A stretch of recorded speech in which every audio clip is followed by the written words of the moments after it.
YouTube, what's happening, man? It's your favorite. Wanye, back. Told y'all I'm gonna stay consistent. Say what's up to my chat, man. Chat, say what's up to YouTube. Listen, if this is the first time seeing this channel, like, comment, subscribe, do all that good shit that everybody else say. This is the secret truth behind Ian's success, Patrick CC. Even though me and Patrick got beef right now, I'ma still support him. That's my boy. I ain't gonna hold y'all up too much longer though. Let's get into the video. Anytime an artist pops up in the mainstream out of nowhere, people just immediately start calling them an industry plant. And yeah, maybe I was a part of this problem like 5 years ago, but shut up, we're not talking about me. Today we are talking about Ian, who is a rapper being called a plant, which is funny because one scroll on his Spotify and you can see he has been dropping music consistently for years. However, since recently he was seen in the studio with Quavo, co-signed by Lil Yachty on Kai Cenat's live stream, dropped a Lyrical Lemonade music video, and even getting followed by Drake on Instagram has people wondering why the seemingly normal white boy has the most motion out of anyone in the underground right now. Well, today I'm gonna tell you why. First and foremost, the music. Yes, I know it's crazy, but believe it or not, music is typically the reason why any artist blows up, but some of you need to be reminded of that. Ian's music can be simplified to having the modern-day SoundCloud sound while sporting classic 2000s trap beats. His flow, ad-libs, and vocal mix feels right in line with his peers who represent the modern SoundCloud. I can agree to that. Y'all know who Ian is, chat? You know what? Y'all trying to hit this. I can take a two. Honey, gotta take a anyway, if it was true. I actually fuck with it. And you know what's crazy? I believe when we hear a new sound from a new artist, this is what most people don't think about. It's always gonna be some nigga that take your sound, tweak it a little bit, and make it a little bit better. Because y'all can hear the influence from Yeat. Y'all can hear the Yeat influence. He sound like Yeat, but better, like 2.0. You can actually understand him better, and in my opinion, his beat selection is better. He sounds just like Yeat, but like a little tweaked and more like comprehensible. Is that a word? Easier to understand.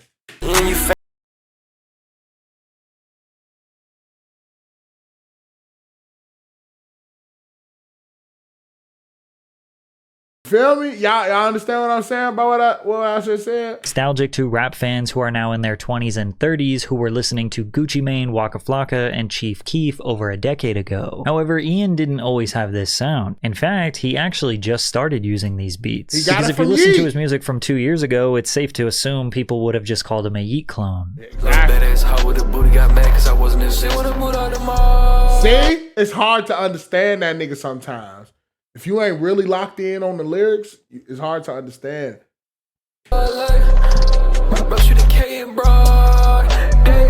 Ian started off as a producer, making beats for various upcoming artists. Then around 2022, he began experimenting with becoming a performer himself. And if you listen, he was clearly just trying to find his sound, taking inspiration from the guys who have been popping for the past couple of years. During this experimental growth stage, he gained a few thousand followers on SoundCloud. But it wasn't until 4 months ago when he dropped the song Wimbledon that everything seemed to click.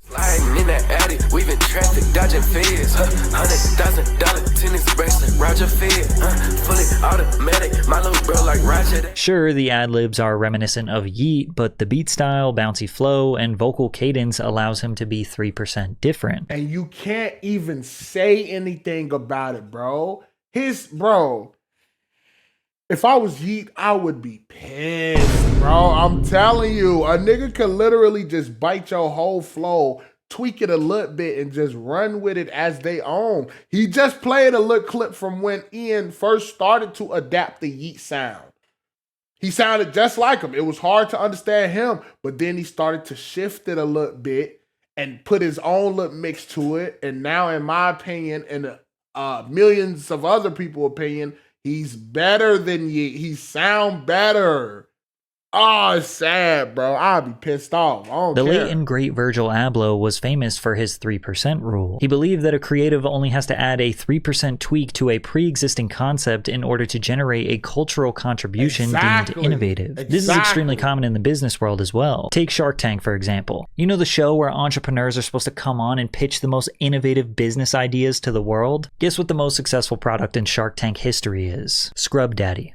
A fucking sponge shaped like a smiley face. How do you make a sponge 3% different? Turn it into a smiley face. $670 million in revenue. These days, artists are using the 3% rule to blow up their music. And I go into extreme detail about the 3% rule in my weekly music marketing newsletter. If you sign up today using the link in the description, I will teach you how to implement this strategy into your music so you can easily gain more streams and grow a strong fan base. And after you sign up, every single week I will send you realistic music marketing strategies that will make you 10 steps ahead of the millions of artists you are competing with. Just type in tunedin.marketing in your browser or just click the link in the description. And you also get a 25% discount if you sign up yearly instead of monthly. But I got some bad news. Ian is white. I'm just kidding. But it definitely is an important part of his brand. You see, the white rapper curse has existed forever. And it's basically that they're perceived as corny, lame, having no swag, or non-womanizing. You know, having all of the opposite characteristics of a traditional rapper, and people can't take them seriously because of that. Every white rapper has had to deal with this label. Eminem, Mac Miller, Post Malone, Jack Harlow, MGK, Macklemore, G-Eazy, Lil Dicky are just some of the biggest names. Now for some artists like Mac Miller, it may have been a little unfair. Like he was just a college kid making some backpack raps. Maybe some of his bars were cheesy at the time, but he was just representing the life he actually lived, and he eventually evolved into an amazing artist. G-Eazy, Jack Harlow, and MGK don't really make their whiteness a part of their brand. They just exist, and if you think that they're corny, that's fine, but they never really wanted you to think that, nor did they try to kind of lean into that. And a lot of people genuinely did not know that Yeat was white, probably because he rarely showed his face. Now, I don't know this for sure, but I kind of feel like Yeat tried to hide his face to avoid unfair judgment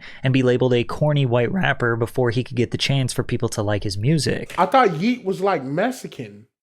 That nigga Yeat like fully Caucasian?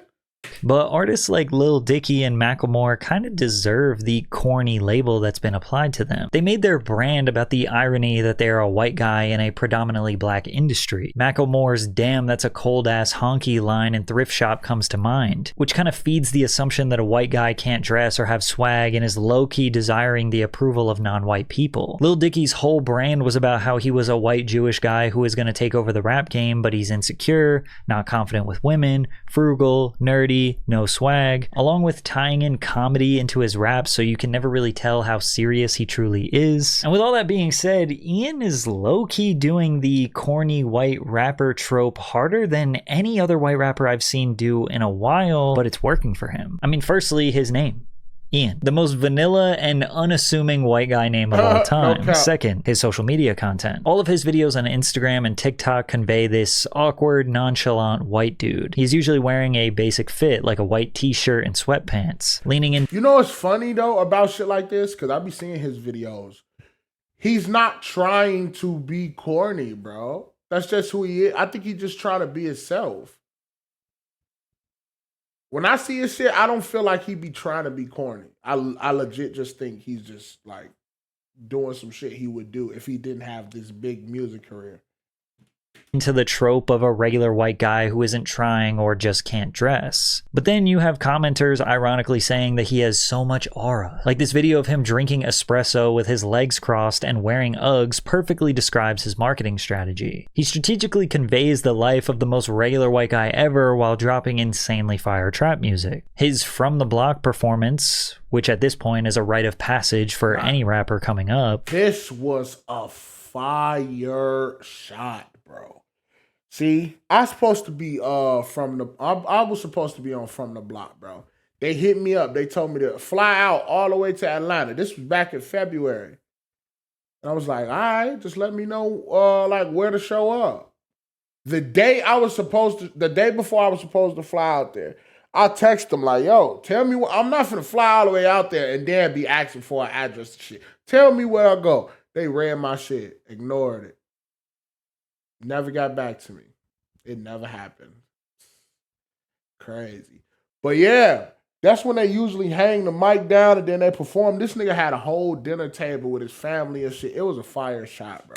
Did not feature him on the block, but rather at a nice family dinner where his mother, grandmother, father, and friends are sipping wine and enjoying a beautiful summer afternoon while he raps about shooting ops and rocking designer clothes. His debut album, Valedictorian, implies that he is an extremely successful high school or college graduate, while the cover shows him in a peaceful suburb rocking the most stereotypical frat boy outfit in existence, which is also referencing a popular meme, so he's kind of leaning into like, I'm a corny white guy. And I mean, if Lil Dicky did this, or Mac Miller leaning into the outfit in existence, which is also referencing a popular meme, so he's kind of leaning into like, I'm a corny white guy. And I mean, if Lil Dicky did this, or Mac Miller, or Yeet, Netspend, Max the Demon, Joey, Dom Corleo, people would just call them so corny and they would be laughed off the internet. So why is it working for Ian? Well, I'm not going to shout industry plant because that is not what's happening. However, he was signed to one of the greatest A&Rs of this generation, Boo. Akon's brother Boo has a subdivision of Columbia Records called Boo Vision. Boo is most famous for being Kanye West's manager for a number of years. Boo was also the first to discover T-Pain in 2005. He then signed Jeremiah and helped launch his biggest hit, Birthday Sex. He also had a hand in developing Lady Gaga and Rihanna. Boo has every connection in the music industry that one might need. So yeah, maybe Lyrical Lemonade genuinely wanted to work with Ian. Or maybe the label paid thousands of dollars for the video. Maybe Drake genuinely discovered Ian on social media through him going viral and then decided to follow him. Or maybe Boo texted Drake and said, hey, check this kid out I just signed. He's fire. Maybe Quavo actually wanted to link up with the underground's next hottest new artist to show love. Or maybe Boo and the label made the connection and then paid for the feature. But this is just extremely normal industry behavior. Ian created buzz on... That's what I want y'all to understand about this industry, bro. This is what I'm starting to realize now. Because y'all know I make music. Well, some of y'all know. This shit is like 70% who you know.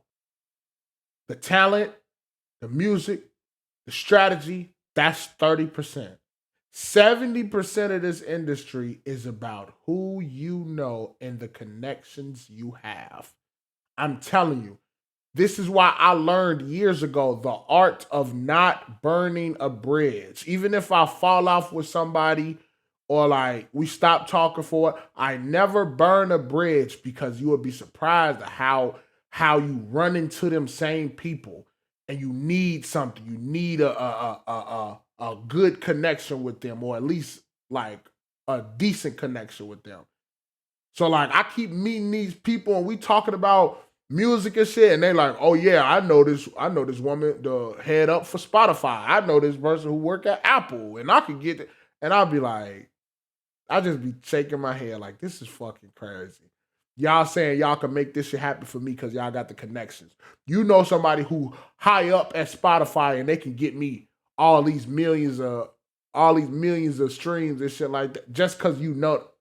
Crazy, bro. Crazy. His own through SoundCloud and TikTok. Then a legendary A&R found him, believed in him, and signed him. And now they're using their connections and six-figure budgets to pay for features, press, promotion, and visuals. And there's really nothing dark or mysterious there. It's just how it works. If you get signed by a label and they actually believe in you and you actually have your own work ethic and built some buzz and created your own fan base on your own, that's kind of just a recipe for success. Because then the only thing you have to do from there is just make good music, because that's really what it all comes down to in the end. Personally, I like Ian's music. It's probably because the beat selection is nostalgic for me, and during my middle school and high school years, I was listening to trap artists that were using these type of beats, and that's also when I developed my love for rap and trap, because when analyzing who's hot in the repetitive trap music world, it kind of just comes down to it factor. You either have it or you don't, and Ian has it. All right, stop dick riding, Patrick. I still got a bone to pick with you, fuck nigga. I still got issues with you, nigga. Don't let me see you.